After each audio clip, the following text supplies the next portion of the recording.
भारत में एक मुख्यमंत्री ऐसा है जो इस कोरोना से लड़ाई टीवी पर और रेडियो में, अखबारों में विज्ञापन के जरिए लड़ रहा है। आपको बताएं, भारत के अंदर 28 राज्य हैं और 9 केंद्र शासित प्रदेश हैं। सब जगह लगभग कहीं ज्यादा कहीं कम कोरोना के मरीज बढ़ रहे हैं। सभी जगह इस समय वो स्थिति है कि हॉस्पिटलों में कोरोना के मरीज भरे पड़े हैं, जिसमें 5-6 राज्य तो ऐसे हैं कि जहां स्थिति विस्फोटक है, जिसमें महाराष्ट्र नंबर 1 पर है, उत्तर प्रदेश नंबर 2 पर है, वहीं केरल जैसा छोटा राज्य भी कोरोना की बड़ी चपेट में है और वहां भी ऑक्सीजन और वैक्सीन, दवाई, बेड्स, हॉस्पिटल, डॉक्टर, इनका अभाव है। लेकिन टेलीविजन के अंदर, टीवी में आके प्रेस कॉन्फ्रेंस करके एक केवल राज्य का मुख्यमंत्री ऐसा है जो आकर बताता है कि हमारे यहां 2 घंटे की ऑक्सीजन बची है, अब हमारे यहां 3 घंटे में ऑक्सीजन खत्म होने वाले है, अब हमारे यहां भयावह स्थिति होने वाली है, जिनका नाम ही है माननीय सर्वोच्च मुख्यमंत्री केजरीवाल जी। जी हां, केजरीवाल एक अकेले मुख्यमंत्री ऐसे हैं, 28 मुख्यमंत्रियों में एक अकेला मुख्यमंत्री ऐसे हैं जो टीवी पर आकर अपनी हर बात बोलते हैं, हर बात को वो ट्वीट करते हैं, मीडिया के साथ साझा करते हैं। अब हमने प्रधानमंत्री को चिट्ठी लिखी, अब हमने प्रधानमंत्री को फोन किया, अब हमारी ऑक्सीजन खत्म होने वाली है, अब हमारे यहां वैक्सीन की दिक्कत है। ऐसे कुछ ही मुख्यमंत्री हैं, जिसमें महाराष्ट्र के मुख्यमंत्री उद्धव ठाकरे और केजरीवाल सबसे नंबर 1 पे चल रहे हैं, जो हर समस्या को मीडिया में आकर बोलते हैं या मीडिया वाला उनकी बातें बोलता है। बहुत आश्चर्य की बात है कि मीडिया केजरीवाल जी का मुखपत्र बना हुआ है, भोंपू बना हुआ है और टीवी पे सुबह से शाम तक अपडेट चलती है दिल्ली के हॉस्पिटलों की। कोई ये नहीं बताता कि केंद्र सरकार ने, मोदी जी ने बाकायदा 3 महीने पहले 28 राज्य और 9 केंद्र शासित राज्यों के राज्यपालों को बाकायदा ये गाइडलाइन दी थी, ये चेतावनी दी थी और उनको कहा था कि हमारे देश में कोरोना की दूसरी वेव आने वाली है और दूसरी वेव में क्या होगा तो ऑक्सीजन की जरूरत पड़ेगी, डॉक्टरों की जरूरत पड़ेगी और कौन कौन सी दवाइयों की जरूरत पड़ेगी, यह भी बताया गया था।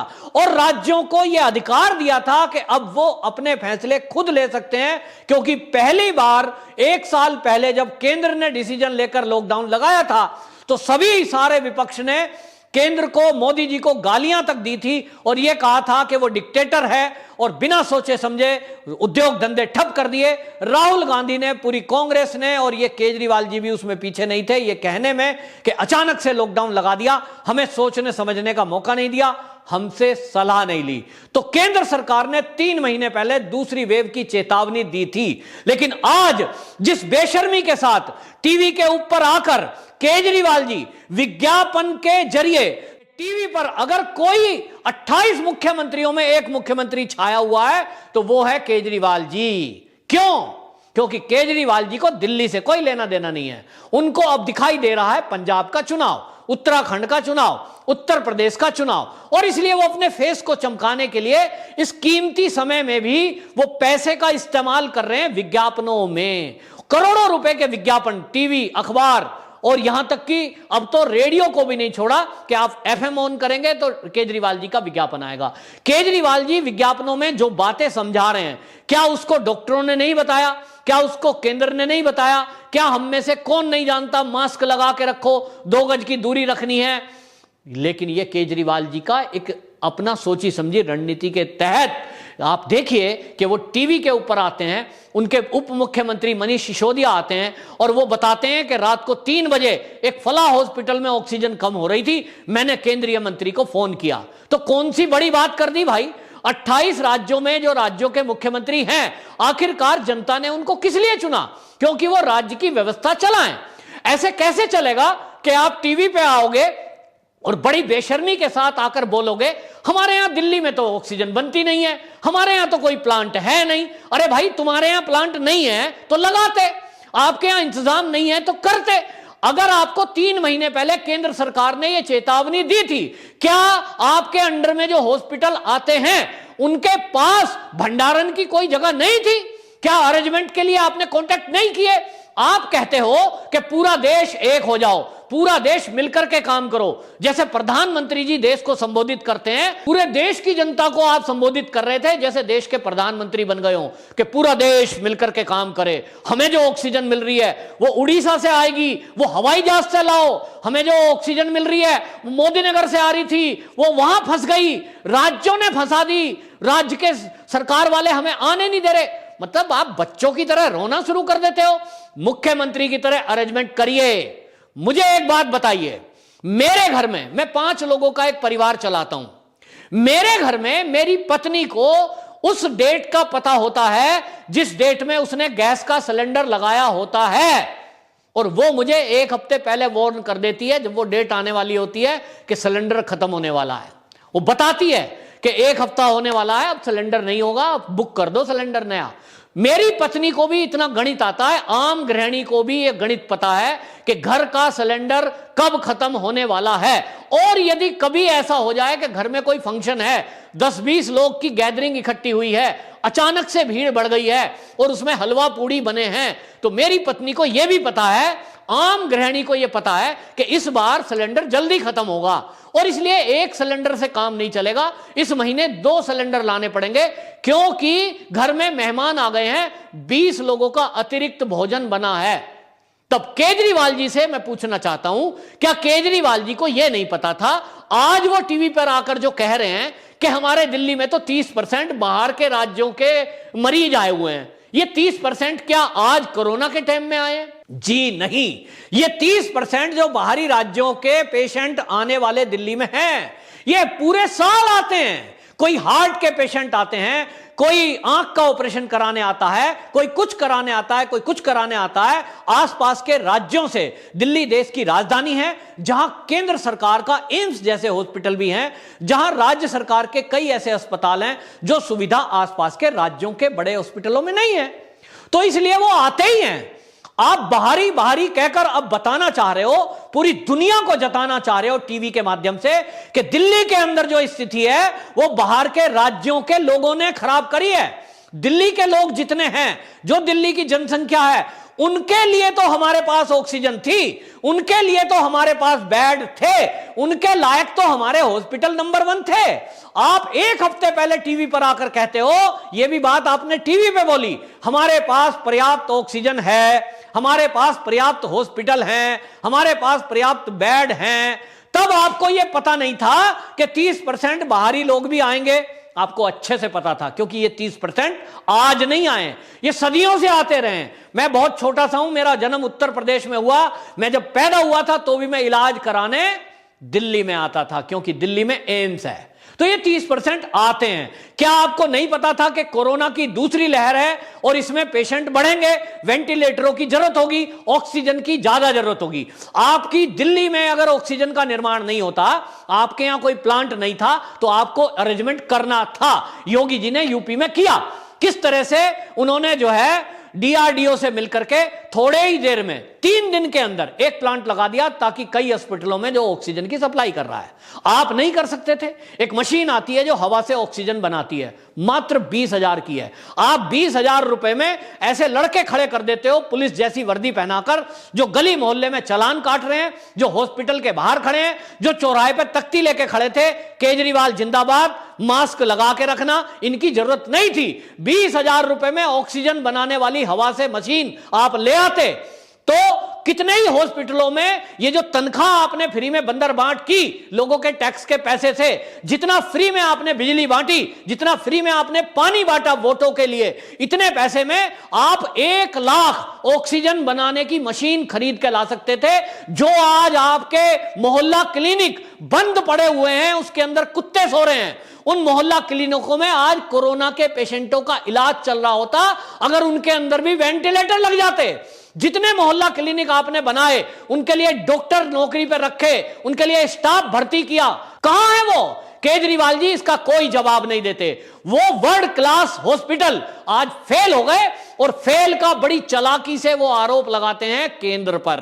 टीवी पर आकर बोलते हैं मोदी जी का बहुत बहुत धन्यवाद, मेरा जो कोटा था दिल्ली का वो पहले इतना था, अभी इतने की जरूरत है, फिर मोदी जी ने बढ़ा दिया। लेकिन बहुत ही चालाकी से, मैं इसको धूर्तता कहूंगा, वो मोदी जी पर फिर से सवाल उठाते हैं धन्यवाद के साथ, और वो कहते हैं जरूरत तो अभी हमें ज्यादा थी लेकिन मोदी जी ने दिया, उसका धन्यवाद। मतलब जितनी जरूरत है अभी उतना मोदी जी ने नहीं दिया। हमें 700 मीट्रिक टन चाहिए थी, अभी मोदी जी ने कोटा बढ़ा के जो किया है वो 450 किया है, अभी भी कम है। तो केजरीवाल जी ये जो गणित बता रहे थे दुनिया को, पूरी दुनिया को, कि टीवी में आकर जो प्रेस कॉन्फ्रेंस के जरिए वो संबोधित कर रहे थे देश को, वो इसलिए बता रहे थे ताकि दिल्ली में जो मौतों का आंकड़ा बढ़ रहा है, शमशान घाटों में जो भीड़ है, हॉस्पिटल के बाहर जो लोग मर रहे हैं, अगर कल को किसी राज्य में चुनाव हो और कोई पूछे कि दिल्ली में आपने अफरा तफरी मचवाई थी, आपने बिना पूछे लॉकडाउन लगा दिया था, बाहरी बाहरी कहकर के बिहार और यूपी के लोगों को घर जाने को मजबूर कर दिया था, उनके लिए कुत्ता भी ना खाए ऐसी खिचड़ी का इंतजाम पिछले साल किया था और इसलिए इस साल लोग अपने अपने घर को चले गए, तो दिल्ली में आपने कोई अरेंजमेंट नहीं करा, हम आपको वोट क्यों दें? तो केजरीवाल जी पता क्या कहेंगे, मैं एडवांस में बता रहा हूं, ये टीवी पे बैठ के कहेंगे, ये खुला मंच से कहेंगे, ये कहेंगे साहब हमारे तो अरेंजमेंट बढ़िया थे, हमारे डॉक्टर बहुत अच्छे थे, हमारे हॉस्पिटल भी वर्ल्ड क्लास थे, लेकिन मोदी जी की ऑक्सीजन नहीं आई क्योंकि कोटा तो मोदी जी ने तय किया है। हमें चाहिए थी 700 मीट्रिक टन, मोदी जी ने दी 400, 300 मीट्रिक टन कम रही, हमारा तो प्लांट दिल्ली में था नहीं। तुम्हारा प्लांट क्यों नहीं था? तुम मशीन क्यों नहीं लाए? तुमने अरेंजमेंट क्यों नहीं किया? तुम भाषण दे रहे हो केजरीवाल जी टीवी पे, पूरा देश एक हो जाओ, बहुत अच्छी बात है, लेकिन आप मुझे बताइए मेरे घर का सिलेंडर खत्म होता है तो मैं अड़ोस पड़ोस से अरेंजमेंट करता हूं, मेरे घर में यदि शादी हो या 10 मेहमान आ जाएं, पहले अरेंजमेंट रखता हूं, अड़ोस पड़ोस में बात करके रखता हूं, भाई साहब खाली सिलेंडर दे रहा हूं, भरा हुआ मिल जाएगा क्या? जिसका मेरा व्यवहार ठीक है जिससे, वो सिलेंडर देते हैं। तो क्या केजरीवाल जी आपका व्यवहार किसी राज्य के मुख्यमंत्री से नहीं है? आपकी ट्यूनिंग नहीं है? आपने किसी से मित्रता नहीं रखी? अगर रखी होती तो आपके सिलेंडर क्यों रुकते? आपका ट्रक क्यों रुकता? आप रोना रो रहे हो टीवी के ऊपर बैठ के, मेरे ट्रक रोक लिए, मेरी ऑक्सीजन आ रही थी, राज्य वाले आने नहीं दे रहे। ये बच्चों वाला रोना छोड़कर मुख्यमंत्री वाली बात करते और आप फोन उठाते और मुख्यमंत्रियों से बात करते, दोस्ताना व्यवहार करते, आप केंद्र से बात करते और ये कहते कि वेव आने वाली है, आपने अरेंजमेंट के लिए कहा है, तो केंद्रीय जो स्वास्थ्य मंत्री हैं या प्रधानमंत्री हैं, आप 3 महीने पहले इस बात को कहते, मोदी जी मेरे हाथ में नहीं है, मेरे पास दिल्ली में प्लांट नहीं है, कृपया मुझे ऑक्सीजन के ट्रक पहले से दे दो। क्या नहीं पता है? क्या हॉस्पिटलों के पास रोस्टर नहीं होता कि अभी हमारे पास ऑक्सीजन कितनी है, इतने मरीज होंगे तो उसको कितनी ऑक्सीजन लग जाएगी? सब आंकड़े हैं, अचानक से कुछ नहीं हो रहा है। ये ऑक्सीजन नाली में नहीं बहाई जा रही है, डाट खोल दी और बह रही है, वो वेंटिलेटर के जरिए और ऑक्सीजन के सिलेंडर के जरिए पेशेंटों को दी जा रही है। ये बात अलग है कि पेशेंट बढ़ गए हैं, तो पेशेंट पूरे देश में बढ़े हैं, अकेले दिल्ली में नहीं। लेकिन दिल्ली का मुख्यमंत्री केवल एक इकलौता मुख्यमंत्री है जो टीवी पर आकर केंद्र को कोसता है, केंद्र को बदनाम करने की साजिश करता है।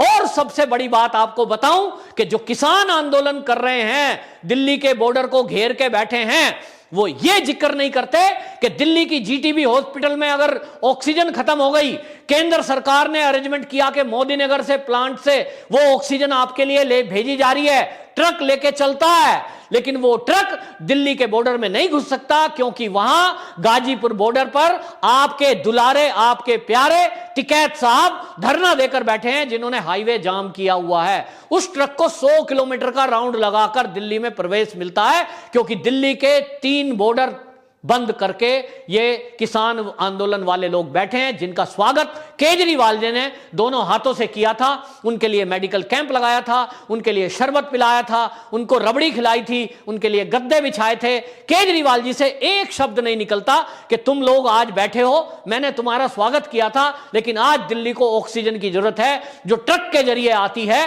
वो हवाई जहाज से ऊपर से नहीं आ सकती। आप कह रहे हो हवाई जहाज से मंगा लो, बॉर्डर का जिक्र छोड़ देते हो बड़ी चालाकी से। तो केजरीवाल जी आप किसान आंदोलन वालों से कहिए कि मेरा कहना मानो, मैंने आपका माना था, अपने अपने घर को जाओ, जब दिल्ली नॉर्मल हो जाए, ऑक्सीजन की पूर्ति हो जाए, फिर आ जाना। या यूं कह दो कि सड़क छोड़ के साइड हो जाओ भाई, मैदान में बैठ जाओ, बुराड़ी मैदान में आ जाओ, आंदोलन ही तो करना है। लेकिन आप बॉर्डर खाली करने को किसान नेताओं से नहीं कहोगे, क्योंकि आपको पंजाब की राजनीति करनी है, पंजाब का मुख्यमंत्री बनने का सपना देख रहे हो। तो आपको पंजाब में अपनी सरकार बनानी है, इसलिए पंजाब से जो भी आए इस देश के विरोध में, मोदी के विरोध में, आप उसका स्वागत करोगे, चाहे वो कोरोना ही क्यों ना फैलाए।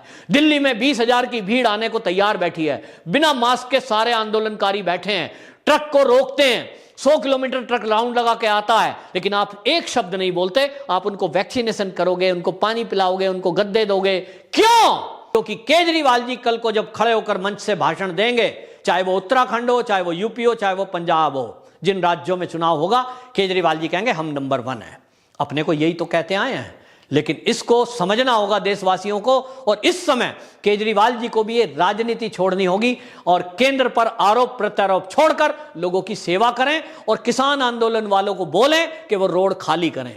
ऑक्सीजन के सिलेंडर ज्यादा कीमती हैं, ज्यादा जरूरी हैं, लोगों की जान ज्यादा प्यारी है, ना कि आपका अड़ियलपना और फर्जी किसान आंदोलन। वंदे मातरम।